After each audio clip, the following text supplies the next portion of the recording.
Welcome to mega nine TV. ఈరోజు మనతో పాటు versatile actor, action hero Suman గారు ఉన్నారు. సో ఎన్నో మంచి పాత్రలు, అన్నీ గుర్తుండిపోయే పాత్రలు, అన్నిటికీ మించి అన్నమయ్య అంటేనే సుమన్ గారు గుర్తొస్తారు. సో సుమన్ గారు ఈరోజు ఒక సినిమాలో యాక్ట్ చేయడం జరిగింది, అమ్మ ఆ అబ్బాయి నాకు కావాలి అని. సో దీనికి సంబంధించిన విశేషాలు కూడా అడిగి తెలుసుకున్నాం. సార్ నమస్తే. సార్ నమస్తే అండి. సార్ మీరు చేసిన పాత్రలన్నీ కూడా అందరు ఇష్టపడుతూ ఉంటారు. ప్రత్యేకించి మీరు కరాటే మాస్టర్ కావచ్చు, ఫైట్స్కి చాలామంది ఫ్యాన్స్ ఉన్నారు. సో అప్పటి నుంచి ఇప్పటి వరకు ఇండస్ట్రీలో డిఫరెన్సెస్ ఏం గమనించారు? టెక్నికలీ చాలా డెవలప్మెంట్ జరిగింది.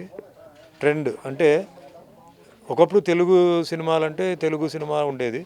తర్వాత మెల్లిగా డబ్బింగ్ సినిమాలు యాక్సెప్ట్ చేయడం జరిగింది, అంటే తమిళ్ డబ్బింగ్ సినిమాలు. దాని తర్వాత మలయాళం సినిమాలు కూడా డబ్బింగ్ రీమేక్ అది జరిగింది. తర్వాత హిందీ సినిమాలు, ఇంగ్లీష్ సినిమాలు డబ్బింగ్ చేసి, అంటే క్వాలిటీ పెరిగేసరికి ప్రేక్షకులకి ఆర్టిస్టులతో సంబంధం లేదు, క్వాలిటీ కావాలి, అట్లా పెరగడం జరిగింది. ఇప్పుడు ఏంటంటే గమనించి లేటెస్ట్ ఏంటంటే టెక్నికల్గా చిన్న చిన్న కెమెరాస్ పెట్టుకొని కూడా ఈరోజు సినిమా, అంటే ఒక మారుతి వ్యాన్ లోపల ఎంటైర్ యూనిట్ ఉందండి. ఒకప్పుడు ఏంటంటే పెద్ద పెద్ద లారీలు, వ్యాన్లు, బస్సులు వచ్చేది. ఇప్పుడు ఈ మధ్య నేను కొన్ని సినిమాలు చేస్తున్నాను, నాకే డౌట్గా ఉంది. బట్ నేను అవుట్పుట్ చూసినప్పుడు నాకు చాలా ఆశ్చర్యంగా ఉంది. బట్ వచ్చింది యూనిట్ మొత్తం కలిపితే ఒక మారుతి వ్యానే, అంటే ఒక కెమెరామెన్ ఉండొచ్చు, కెమెరా అసిస్టెంట్ ఉండొచ్చు, ఓ 2 లైట్లు ఉండొచ్చు, వచ్చింది. సో టెక్నికల్గా మనం చాలా ఎదిగాం. అండ్ స్మాల్ కెమెరా రావడంతో ఏంటంటే షూటింగ్ చాలా, అంటే అది హ్యాండిల్ చేయడం కూడా అంత ఈజీ కాదు. సో దాంట్లో కూడా ఎక్స్పర్టీజ్ అయితే తప్ప చేయలేరు, బట్ చేసి ప్రూవ్ చేస్తున్నారు. అంటే లో బడ్జెట్ అన్నప్పుడు లో బడ్జెట్ ప్రొడ్యూసర్స్కి జరుగుతుంది. దిస్ ఈజ్ ద డిఫరెన్స్ అండి. అండ్ యాక్టింగ్ ట్రెండ్, అంటే టైంకి ఒకప్పుడు డ్రామా బాగా ఉండేది. సో ఆ డ్రామా బాగా తగ్గి న్యాచురాలిటీకి వచ్చింది. ఇప్పుడు హాలీవుడ్ అండ్ బాలీవుడ్ లెవెల్లో ఎట్లా టేస్ట్తో తీస్తున్నారో అట్లా ఇప్పుడు డైరెక్టర్స్ వాళ్ళందరూ కొన్ని సినిమాలు, కొన్ని సెంటిమెంట్, కొన్ని అంటే ఫ్యామిలీ అంటే అవే. బట్ వేరే కొన్ని సబ్జెక్ట్స్ అన్నప్పుడు సబ్జెక్టే అమ్మ ఇలా భలే ఇచ్చాడు పాయింట్, కొత్త పాయింట్ ఇచ్చాడు, అంటే కొన్ని పాటలు లేకుండా, లేకపోతే 2 పాటలతో, లేకపోతే ఒక ఫైట్, లేకపోతే 2 అట్లా, అంటే ట్రెండ్ని చేంజ్ చేసుకొని నడుస్తుంది, ఆడియన్స్ చూస్తున్నారండి. అండ్ అలాగే అప్పట్లో ఫ్యామిలీ ఆడియన్స్కి కావచ్చు, లేడీ ఫ్యాన్స్కి కావచ్చు, ఇష్టమైన హీరో ఎవరైనా ఉన్నారంటే సుమన్ గారి పేరు ఎక్కువగా వినిపించేది. సో మీ స్టోరీ సెలక్షన్ కూడా అలాగే ఉండేది. సో అప్పటి రోజులు గుర్తు తెచ్చుకున్నప్పుడు మీకు బాగా గుర్తుండిపోయే మూమెంట్ ఏంటి? చాలా సినిమాలండి. నేను ట్రెండ్ని బట్టి నేను సినిమాలు యాక్సెప్ట్ చేయడం జరిగింది. నేను తెలుగు సినిమా ఇండస్ట్రీకి వచ్చేటప్పుడు తరంగిణి అండి. సో తరంగిణి ఫ్యామిలీ స్టోరీ. సో ఆ టైంలో అన్ని ఫ్యామిలీ స్టోరీసే, అంటే విజయశాంతి గారితో, భానుప్రియతో, వీళ్ళందరితో అలా చేసాం. అక్కడి నుంచి మెల్లిగా యాక్షన్కి వెళ్ళింది. అప్పుడు అన్ని యాక్షన్ సినిమాలు చేసాం. దాని తర్వాత రెబెల్ వచ్చింది, అంటే టి కృష్ణ గారి డైరెక్షన్, నేటి భారతం ఇలాంటిది. దాన్ని బట్టి అట్లా చేంజ్ చేశాను. సో నేను లక్కీగా నాకేంటంటే నా మీద ముద్ర పడల, అంటే Suman only family, Suman only action అలా పడకుండా నేను అన్ని వెర్సటైల్గా, అన్ని డైరెక్టర్ శరత్ గారిని ఉండేవారు, ఆయనలో కామెడీ, ఫ్యామిలీ, యాక్షన్ అట్లా చేశాను. సో లక్కీగా నాకేంటంటే వెరైటీస్ దొరకడంతో నాకు కూడా పాపులారిటీ పెరగడం, తర్వాత సి సెంటరు, అంటే విలేజెస్, ట్రైబల్ ఏరియాలో కూడా నాకు గుర్తింపు రావడం, రికగ్నిషన్ రావడం జరిగింది. అది నా అదృష్టం నేను చెప్పుకోవాలన్నమాట. అలాగే కలియుగ దైవం వెంకటేశ్వర స్వామిని ప్రపంచానికి పరిచయం చేసి, ప్రపంచం చూసే విధంగా చేసిన వ్యక్తి మీరు. మిమ్మల్ని చూస్తే ఆయన కనిపిస్తూ ఉంటారు. చిన్నపిల్లల దగ్గర నుంచి పెద్దవాళ్ళ వరకు కూడా ఇప్పుడు కళ్ళు మూసుకుంటే వెంకటేశ్వర స్వామి అంటే మీరే గుర్తొస్తారు. సో ఆ పాత్ర వచ్చినప్పుడు మీకు ఫస్ట్ కలిగిన ఒపీనియన్ ఏంటి? అండ్ ఆ పాత్ర గురించి మీకున్న కొన్ని అనుభూతి? నాకు జనరల్గా అది వచ్చినప్పుడు దేవుడి మీద నేను ఏదో పెద్ద భక్తుడు నేను చెప్పను. దేవుడు మామూలుగా గుడికి వెళ్ళేవాడిని, తిరుపతికి ఎప్పుడో ఒకసారి వెళ్ళేవాడిని, మామూలుగా నేను యాక్షన్ సినిమాలు చేసేవాడిని.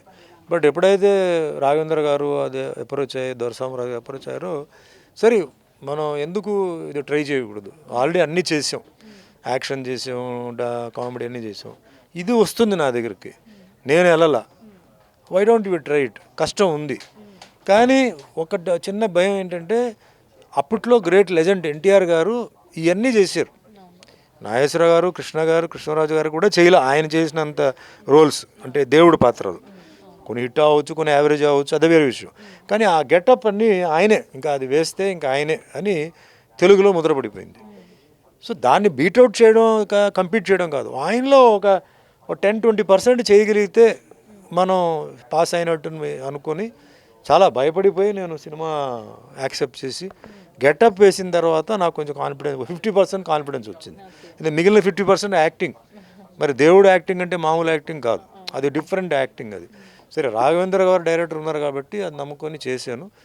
బట్ ఫస్ట్ డే గెటప్ వేసి నేను నడిచి వస్తున్నప్పుడు అందరూ లేచి నిలబడి నమస్కారం పెట్టడం, దాంతో నాకు ఫస్ట్ తెలిసింది ఏంటంటే గెటప్ ఓకే, ఈ గెటప్ వర్కౌట్ అయింది. లేకపోతే మామూలుగా కూర్చున్నారనుకోండి, అప్పుడు ఏంటి పెద్దగా పట్టించుకోకపోతే వర్కౌట్ కాలేదండి. ఎప్పుడైతే లేచి నమస్కారం పెట్టారో తర్వాత భలే ఉంది వచ్చి నాకు చెప్పడం అది ఫుల్ కాన్ఫిడెన్స్ వచ్చింది. తర్వాత షూటింగ్ లీటింగ్ చేసి రషెస్ చూసి చేసేటప్పటికి నాకు కాన్ఫిడెన్స్ వచ్చింది.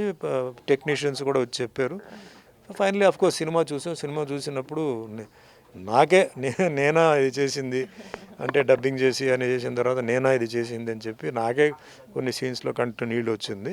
కానీ అంత పెద్ద హిట్ అవుతుంది, ఆ సినిమా గురించి ఇన్ని సంవత్సరాలు మాట్లాడతాం అని నేను అనుకోలేదు. నిజంగా దేవుడు నాకు ఇచ్చిన ఒక గిఫ్ట్ అని నేను చెప్పొచ్చాను. ఫైనల్గా ఈరోజు గురు పౌర్ణమి. సో గురు పౌర్ణమి రోజు అందరూ కూడా గురువుల్ని స్మరించుకుంటూ ఉంటారు, వాళ్ళకి ఏదో ఒక విధంగా గుర్తు చేసుకుంటూ ఉంటారు.